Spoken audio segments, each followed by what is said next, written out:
ദുഷ്ടൻ അത് കണ്ട് വ്യസനിക്കും. അവൻ പല്ല് കടിച്ച് ഉരുകിപ്പോകും. ദുഷ്ടന്റെ ആശ നശിച്ചു പോകും. ദുഷ്ടൻ എന്ന് പറയുന്നത് ആരെയാ? യേശു കർത്താവിനെ അംഗീകരിക്കാത്തവനെ ദൈവവചനം പറയുന്നു ദുഷ്ടൻ. Praise the Lord.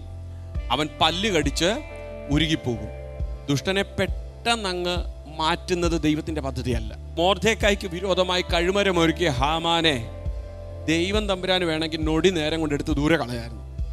അങ്ങനെ ചെയ്തിരുന്നെങ്കിൽ മൊർദെഖായിക്ക് വേണ്ടി ദൈവം ഒരുക്കിയ സിംഹാസനം, ദൈവം ഒരുക്കിയ മാന്യത ഹാമാന് കാണാൻ പറ്റുമായിരുന്നു.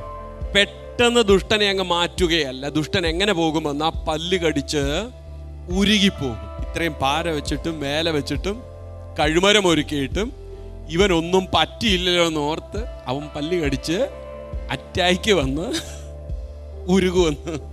നീതിമാൻ അനുഗ്രഹിക്കപ്പെടുന്നത് കണ്ട്, അവന്റെ സന്തതി ഭൂമിയിൽ ബലപ്പെടുന്നത് കണ്ട്, അവൻ നേരുള്ളവന്റെ തലമുറ അനുഗ്രഹിക്കപ്പെടുന്നത് കണ്ട്, അവന്റെ ഭവനത്തിൽ ഐശ്വര്യവും സമ്പത്തും വർദ്ധിക്കുന്നത് കണ്ട് ദുഷ്ടം പല്ല് കടിച്ച് ഉരുകുവന്നു.